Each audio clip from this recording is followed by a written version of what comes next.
প্রিয় শিক্ষার্থীরা, আমার আন্তরিক শুভেচ্ছা গ্রহণ করো।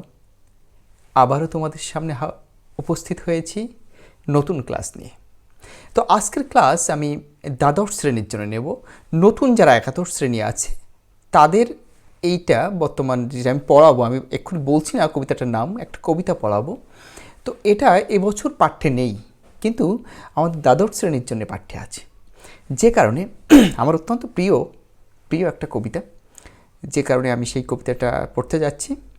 তো তার আগে আমার পরিচয় নতুন করে দেওয়ার কিছু নেই, তারপরেও বলছি আমি দেবপ্রসাদ মণ্ডল, প্রভাষক বাংলা, মুন্সিগঞ্জ কলেজ।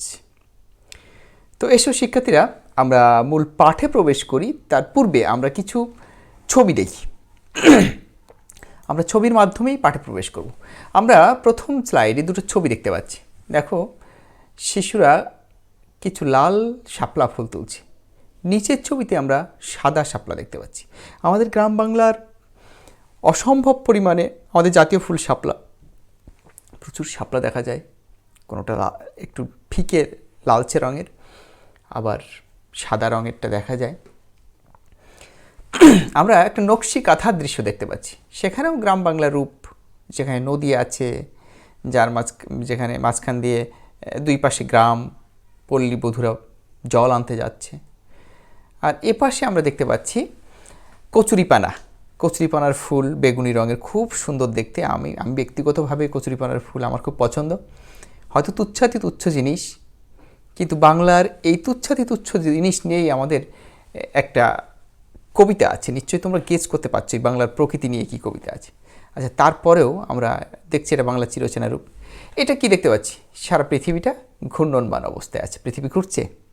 হ্যাঁ, এই পৃথিবীতে ছোট্ট একটুখানি একটা জায়গা আছে, যেটা আমাদের আবাসভূমি, যেটা আমাদের সোনার বাংলা, যেটা আমাদের রূপসী বাংলা, যেটা আমাদের আত্মার শান্তি, প্রাণের আরাম, আমাদের অত্যন্ত অত্যন্ত প্রিয় জন্মভূমি, মাতৃভূমি, আমাদের বাংলাদেশ। তো তাহলে আমরা নিশ্চয়ই বুঝতে পারছি এই পৃথিবীর একটা জায়গা বাংলাদেশ। তো এই সম্বন্ধীয় কী কবিতা আছে? হ্যাঁ শিক্ষার্থীরা, তোমরা ঠিকই ধরেছ। আমাদের এই পৃথিবীতে এক স্থান আছে বলে একটা কবিতা আছে। লেখক হচ্ছেন রূপসী বাংলার কবি জীবনানন্দ দাশ। তো একটা সহজ কথায় আমরা বলি রূপসী বাংলার কবি, আসলে ওনাকে শুধু রূপসী বাংলার কবি বললেই হবে না, ওনাকে আমরা ক্ষুদ্র পরিসরেই রূপসী বাংলার কবি বলি। আসলে উনি আমাদের কাছে অনেক বড় একজন, উনি শুধু কবি নন, উনি একজন প্রাবন্ধিক, উনি একজন গবেষক, উনি একজন উপন্যাসিক, উনি একজন বিখ্যাত গল্পকারও বটে। তো আমরা সে আলোচনায় আসি। তো আমরা আগে দেখি আমরা কি শিখন ফলগুলো অর্জন করব। আমরা যে শিখন ফলটা অর্জন করব তার উপরে নির্ভর করছে আমাদের প্রাপ্তি, অর্থাৎ আমরা শিক্ষার্থীদের কতটুকু শিখন ফল অর্জন করতে পারলাম, কাঙ্ক্ষিত লক্ষ্যে পৌঁছাতে পারলাম, কাঙ্ক্ষিত গোল্ডে পৌঁছাতে পারলাম, সেটা হচ্ছে শিখন ফল দিয়েই বিচার করা হবে। তো আমরা অবশ্যই ভালো করে কবি পরিচিতিটা বলতে পারবো, এবং সবচেয়ে বড় কথা, নদীমাতৃক বাংলার সৌন্দর্যের প্রকাশ করতে পারবো। আমাদের বাংলাদেশ যে নদীমাতৃক দেশ, সেই নদীর কথা, সেই প্রকৃতির কথা উনি বারবার তুলে ধরেছেন। আর যেটা পাবো সেটা হচ্ছে একেবারে দেশের প্রতি অসম্ভব ভালোবাসা জন্মাবে, এবং বাংলার প্রাকৃতিক সৌন্দর্য বা প্রকৃতির সৌন্দর্য বর্ণনা করতে পারবো। আমাদের প্রত্যেকের মধ্যেই দেশপ্রেম আছে। তো এই কবিতাটা পাঠের পরে দেশপ্রেমটা আরও বেশি উজ্জীবিত হবে, আরও বেশি অনুপ্রাণিত হবে এই দেশকে ভালোবাসতে, এই প্রকৃতিকে ভালোবাসতে, এই প্রকৃতিকে রক্ষা করতে। তো আমরা প্রথম শিখন ফলের দিকে একটু এগিয়ে যাই। আমরা প্রথমে কবি পরিচিতির দিকে একটু এগোই। আমরা প্রথমে দেখি ইনি হচ্ছেন জীবনানন্দ দাশ, বাংলা সাহিত্যের এক অসামান্য কিংবদন্তি, যিনি বাংলা সাহিত্যে একটা অন্তর্মুখী ব্যক্তি, নিজেকে খুব কম প্রকাশ করেছেন, সবসময় পিছনে পিছনে থাকতেন, পিছন থেকে তার সমস্ত কাজগুলো করে যেতেন। শিক্ষকতা করেছেন, অসম্ভব পড়াশুনো ছিল তার ইংরেজি সাহিত্যের উপরে, এবং বাংলা সাহিত্যের মধ্যে নতুন কিছু এক্সপ্রিয়েশন করেছিলেন তিনি সেই সময়।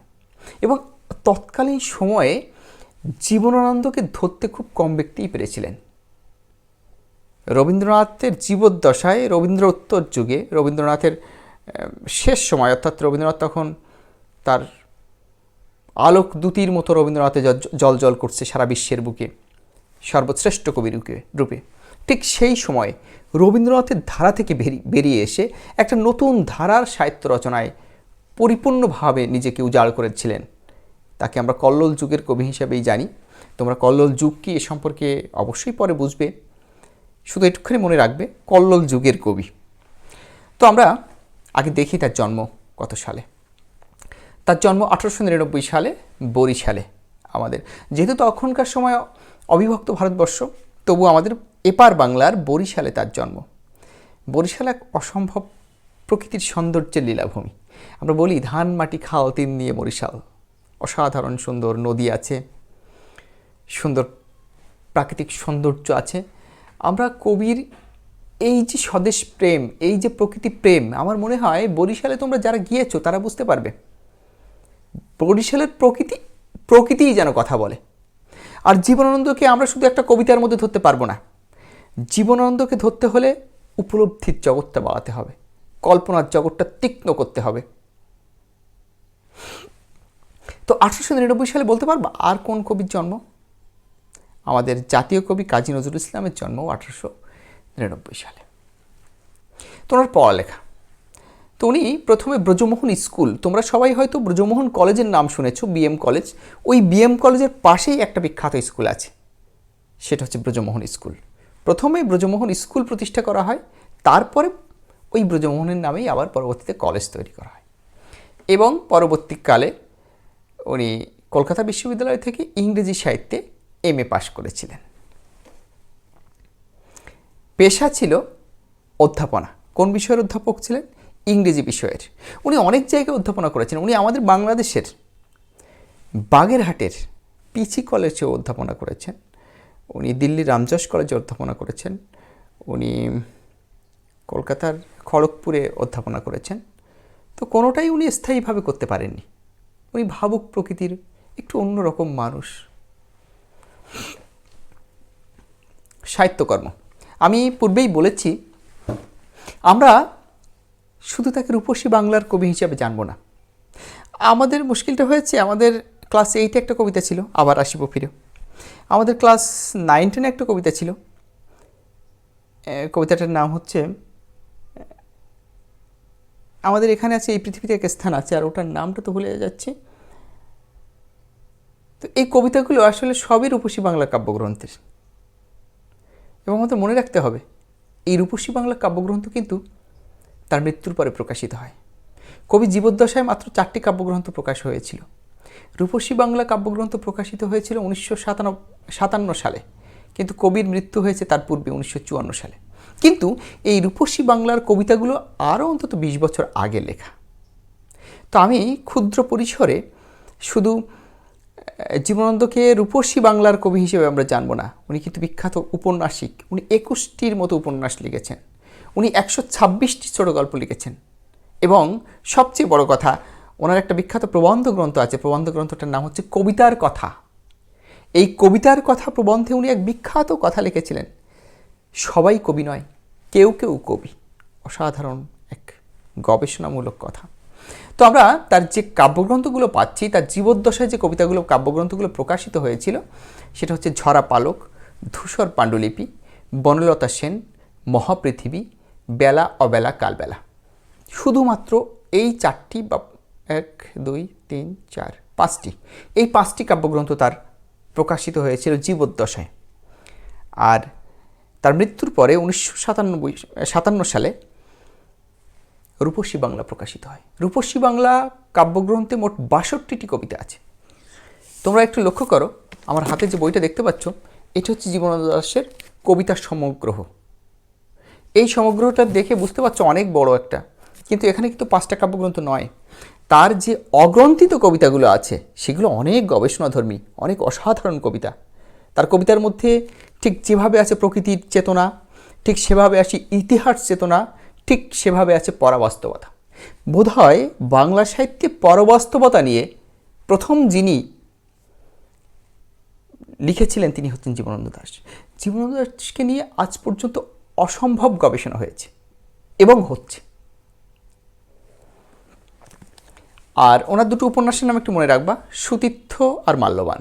আর ওনার প্রবন্ধ গ্রন্থের নাম আমরা একটু আগে বললাম, কবিতার কথা। তোমরা ভুল করো না, কবিতার কথা নাম শুনে ভেবো না যেন এটা কাব্যগ্রন্থ।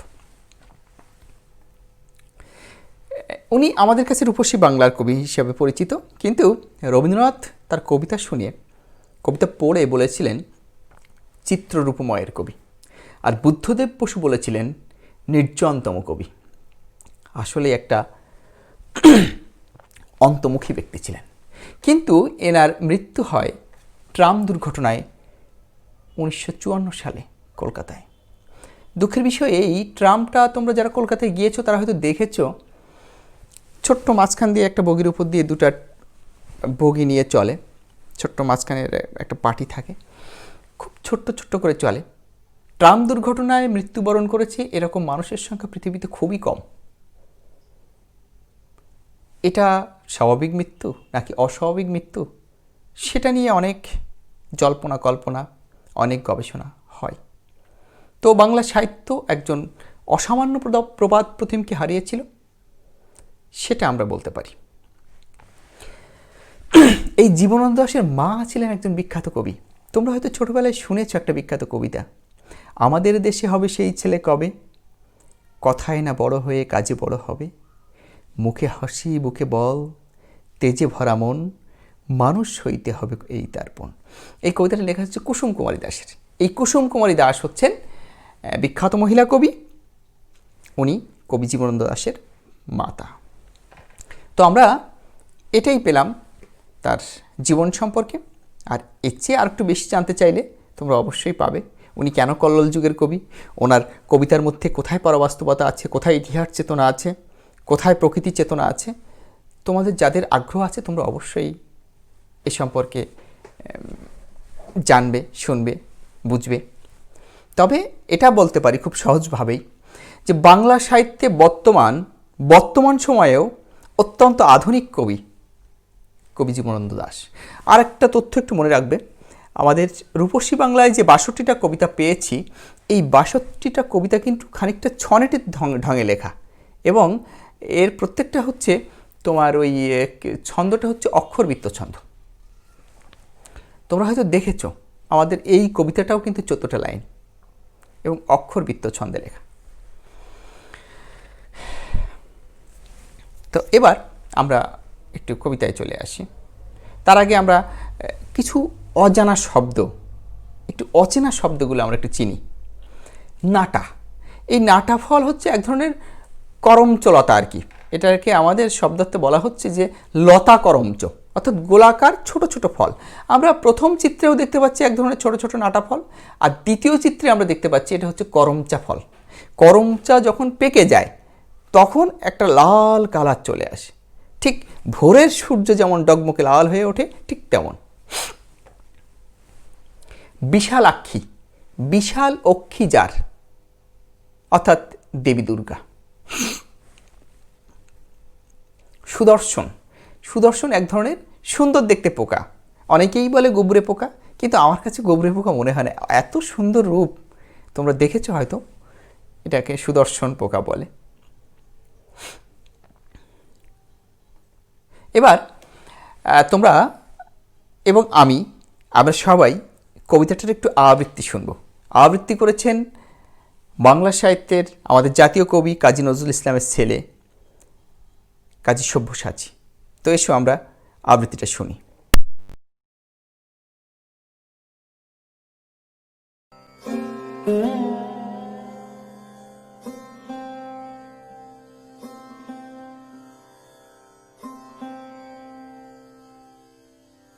এই পৃথিবীতে এক স্থান আছে সবচেয়ে সুন্দর করুণ, সেখানে সবুজ ডাঙা ভরে আছে মধুকুপি ঘাসে অবিরল, সেখানে গাছের নাম কাঁঠাল, অশ্বত্থ, বট, জারুল, হিজল।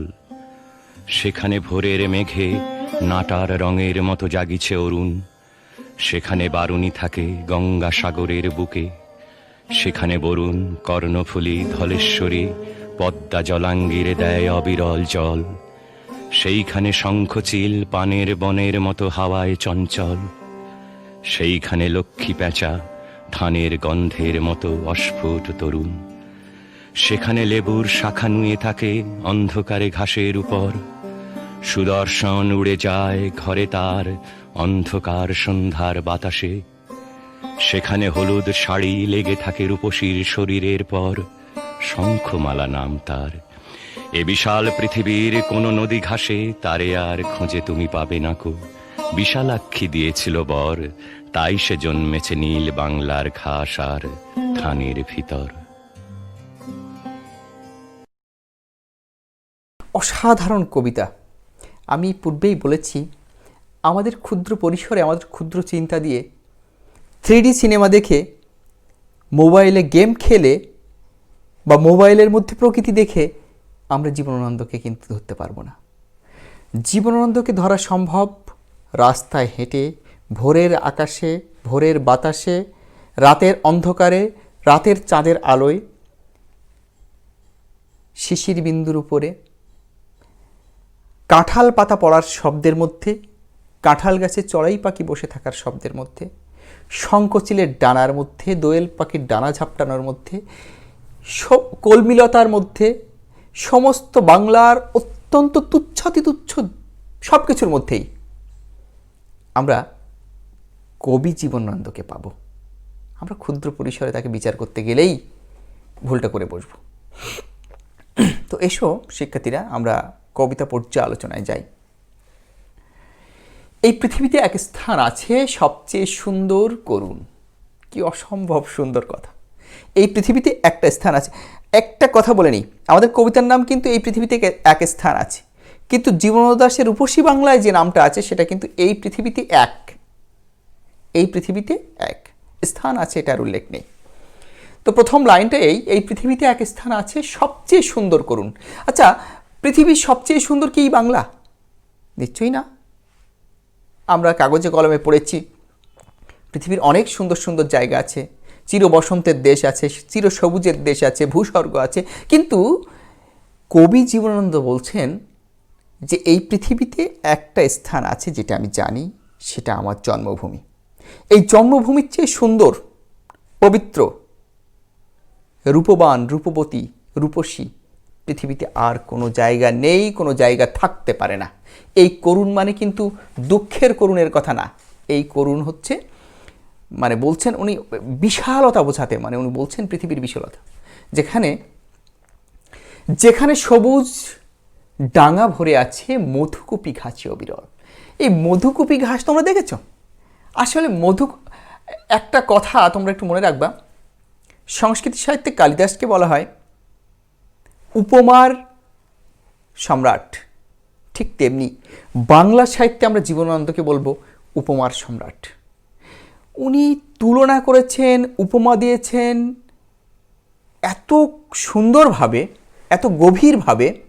আসলে আমার মনে হয় প্রকৃতিকে খুব কাছ থেকে না দেখলে, প্রকৃতিকে খুব কাছ থেকে পর্যালোচনা না করলে হয়তো কখনো বলা সম্ভব না এই কথাগুলো।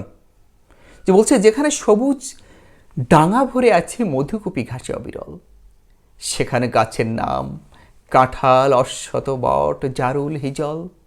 অর্থাৎ মধুকুপি ঘাস বলতে আসলে নির্দিষ্ট কোনো ঘাস নয়, আমাদের বাংলায় ছড়িয়ে ছিটিয়ে থাকা অসংখ্য যে ঘাস, এই ঘাসকেই উনি মধুকুপি ঘাস বলে ব্যাখ্যা করেছেন, উপমা দিয়েছেন।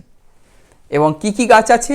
কাঁঠাল আছে, অশ্বত্থ গাছ আছে, বট আছে। আচ্ছা, অশ্বত্থ আর বট গাছের মধ্যে পার্থক্য খুব বেশি না, একটার পাতা গোলাকৃতির, আর একটার পাতার মধ্যে লাস্টে একটু শীষের মতো আছে, কিন্তু দুটোই কিন্তু বটের প্রজাতি। জারুল, হিজল, আমরা হিজল ফুল দেখতে পাচ্ছি, বেগুনি কালার, অসম্ভব সুন্দর একটা ফুল। তা কি সুন্দর কথা! এই পৃথিবীতে এক স্থান আছে সবচেয়ে সুন্দর করুণ, যেখানে সবুজ ডাঙা ভরে আছে মধুকুপি ঘাসে অবিরল, যেখানে গাছের নাম কাঁঠাল, অশ্বত, বট, জারুল, হিজল। আমরা একটু আগে কাজী সব্যসাচীর আবৃত্তি শুনলাম, সেখানে নিশ্চয়ই আমাদের সাহস করে আবৃত্তি না করি, আমরা কবিতাটা ব্যাখ্যাই করি। যেখানে ভোরের মেঘে নাটার রঙের মতো জাগিছে অরুণ। তাহলে অরুণ মানে কি? সূর্য। সূর্য কিভাবে জাগছে? নাটার ফুলের মতো। ওই যে আমি একটু আগে বললাম, এক ধরনের লতা করমচ, ছোট ছোট ফল, এবং এই দেখো, এটা কিন্তু কি ফল?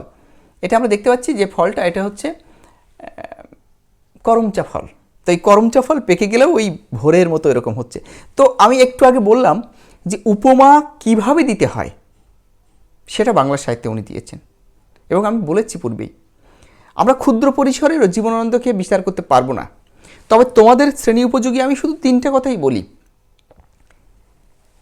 প্রকৃতি চেতনা, ইতিহাস চেতনা আর পরাবাস্তবতা।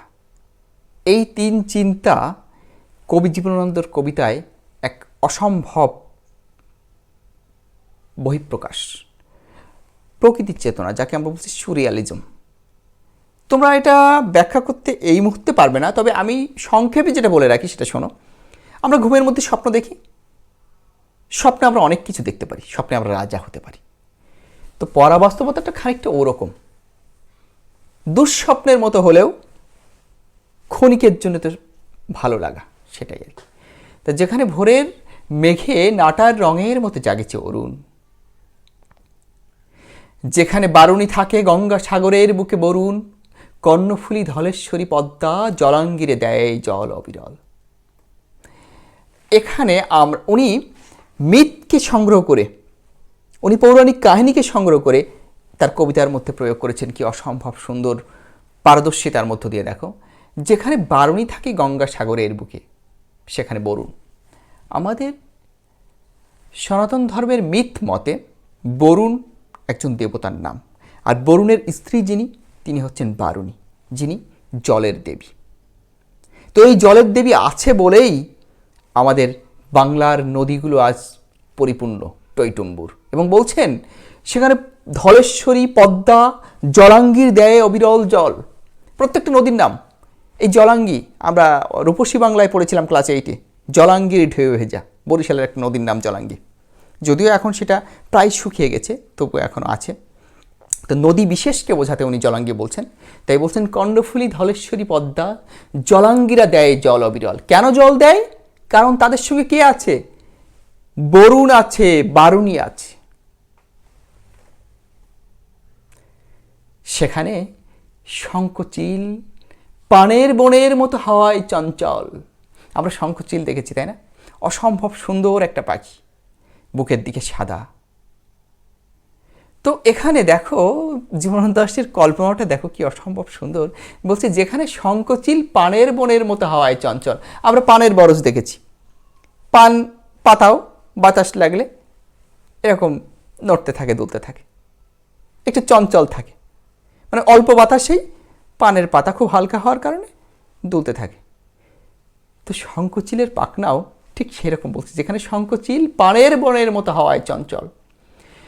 এই চিলকে নিয়ে জীবনানন্দ দাশের অনেক কবিতা, এবং অনেক কবিতার মধ্যে ঘুরে ফিরে চিলের কথা আসছে। তার হাই চিল বলে একটা কবিতা আছে, সেখানে বলছেন হাই চিল সোনালি ডানার চিল, তুমি আর উড়ে উড়ে কেঁদো নাকো ধানসিঁড়ি নদীটির পাশে। দেখো এখানেও কিন্তু আবার সেই নদীর কথা, ঘুরে ফিরে নদী, ঘুরে ফিরে পাখি, ঘুরে ফিরে বাংলার প্রকৃতি।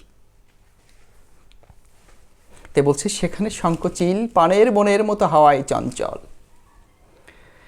সেখানে লক্ষ্মী পেঁচা ধানের গন্ধের মতো অস্ফুট তরুণ। আবারও দেখো লক্ষ্মী পেঁচাকে কার মতো বলছে? ধানের গন্ধের মতো। ধান যখন পেকে যেয়ে সোনালি আকার ধারণ করে, সেই সময় যে একটা গন্ধ, মিষ্টি গন্ধে মমা করে সমস্ত গ্রাম বাংলা, ঠিক সেই লক্ষ্মী পেঁচাটাও ধানের গন্ধের মতো অস্ফুট তরুণ। এই যে লক্ষ্মী পেঁচার ছবি দুটো দেখতে পাচ্ছ, আমি তোমাদের কলেজে একদিন বিকালে অনলাইন ক্লাস নেওয়ার জন্য আমরা প্রস্তুতি গ্রহণ করছিলাম। তো সেই সময় আমি তোমাদের ওই যে বড় বিল্ডিংটা, নতুন ভবনটা, ও 4 তলার উপরে উঠলাম, দেখলাম খুব সুন্দর একটা লক্ষ্মী পেঁচা আমার বুকের উপর লাফাই পড়ল। তো তারপরে সেটাকে আমি ধরেছিলাম, আবার কিছুক্ষণ পর ছেড়েও দিয়েছিলাম। তো আমি অত্যন্ত কাছ থেকেই লক্ষ্মী পেঁচা দেখেছি। তোমরা যদি ভালো করে খেয়াল করে দেখো, লক্ষ্মী পেঁচার এই ডানায় সুন্দর সুন্দর ফোঁটা ফোঁটা ফোঁটা ফোঁটা দাগ আছে, এবং মাথার এইখানে দেখো কি সুন্দর গোল করে একটা সোনালি কালার দেওয়া, এবং ঠোঁট দুটো এত চমৎকার, আর দুটো কালো, দুটো নিটোল চোখ, মনে হচ্ছে মায়ার আধার। তো লক্ষ্মী পেঁচার যেমন পবিত্র রূপ, সেই রূপ আমি প্রথম এই কিছুদিন আগে কলেজে যেয়ে দেখলাম। তার আগে ছবিতে দেখেছি, দূর থেকে দেখেছি, কিন্তু কাছ থেকেই প্রথম। তো আমরা পাঠে ফিরে আসি। বলছে সেইখানে লক্ষ্মী পেঁচা ধানের গন্ধের মতো অস্ফুট তরুণ। দেখো, প্রাণীর সঙ্গে প্রকৃতি, আর একটু আগে ছিল প্রাণীর সাথে পান গাছ, ওটাও প্রকৃতি, আবার প্রাণীর সাথে আমরা এর আগে দেখেছি। দেখো কি চমৎকার বলছে, শঙ্খচিল প্রকৃতি, লক্ষ্মী পেঁচা প্রকৃতি, দুটোই প্রকৃতি। সেখানে লেবুর শাখা নুয়ে থাকে অন্ধকারে ঘাসের উপর। অন্ধকারে ঘাসের উপরে লেবুর শাখা নুয়ে এসে পড়েছে। কি কি মানে অসম্ভব সুন্দর মানে দৃষ্টি। এবং এই কবিতায় তোমরা দেখো, একটু ভালো করে লক্ষ্য করে দেখো, প্রথম লাইন বাদ দিয়ে পরের 4 লাইন, 3 লাইন না 4 লাইন, সেখানে সেখানে সেখানে, এই সেখানে 1 2 3 4 5 6 7 8 14টা লাইন থেকে 8টা লাইনের শুরু সেখানে অথবা সেইখানে দিয়ে। এই সেখানে বা সেইখানে কি? এটা হচ্ছে বাংলা। এই সেইখানে মানে কি? এই বাংলা। তাই বলছে সেখানে লেবুর শাখা নুয়ে থাকে অন্ধকারে ঘাসের উপর, সুদর্শন উড়ে যায় অন্ধকার সন্ধ্যার বাতাসে, হলুদ শাড়ি লেগে থাকে রূপসীর শরীরের পর। এখানে আমাকে আরেকটু উপমায় যেতে হবে। দেখো,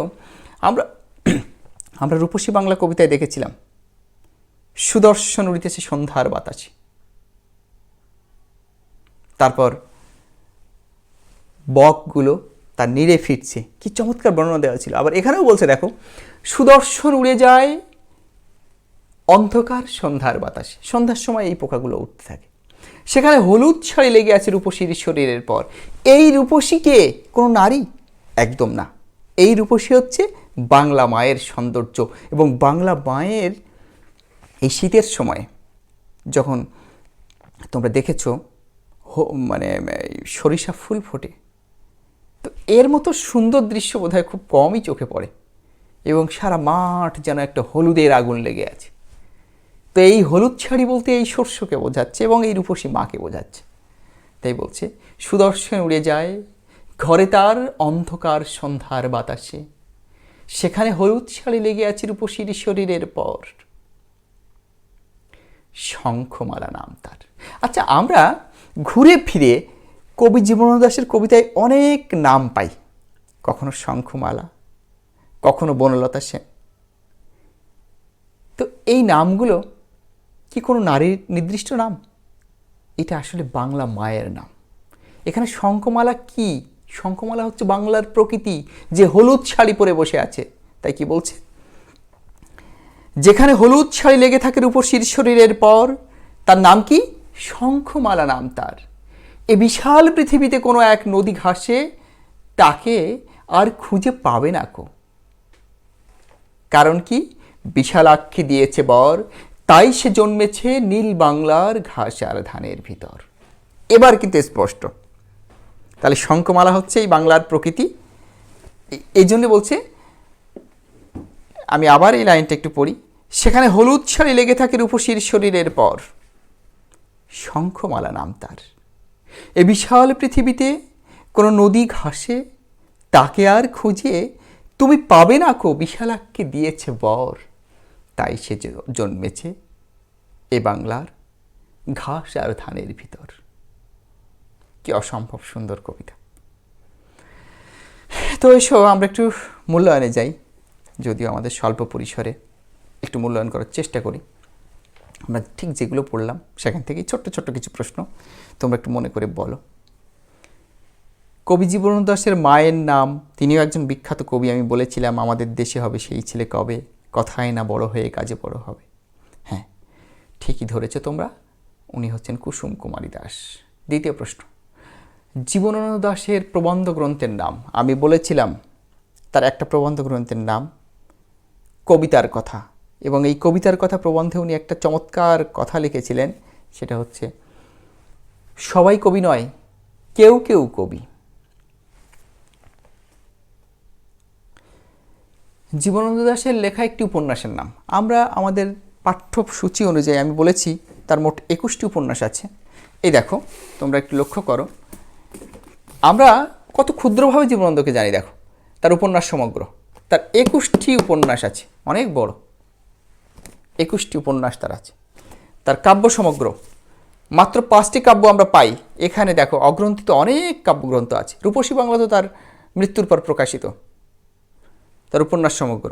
ঠিক তেমনি তার প্রবন্ধ সমগ্র আছে, তার গল্প সমগ্র আছে, এবং শুনলে অবাক হবে তিনি 126টি ছোট গল্প লিখেছেন, 21টি উপন্যাস লিখেছেন, অসংখ্য কবিতা তো আছেই। তো তার লেখা একটি উপন্যাস না হচ্ছে, আমরা এখানে পেয়েছি সুতীর্থ এবং মাল্যবান, যে কোনো একটা দিলেই তোমরা দিতে পারো, বলতে পারো। কে বর দিয়েছিল? ওই যে বিশালক্ষী, যার সমাস করতে হবে, বিশালাক্ষী। ধানের গন্ধের মতো অস্ফুট তরুণ কে? লক্ষ্মী পেঁচা। আমরা কি অসম্ভব সুন্দর বর্ণনা পেয়েছিলাম, প্রকৃতির বর্ণনা, প্রাণীর জগতের বর্ণনা, সবই বাংলার। ভোরের অরুণ কিসের রঙের মতো জাগছে? ওই যে নাটার,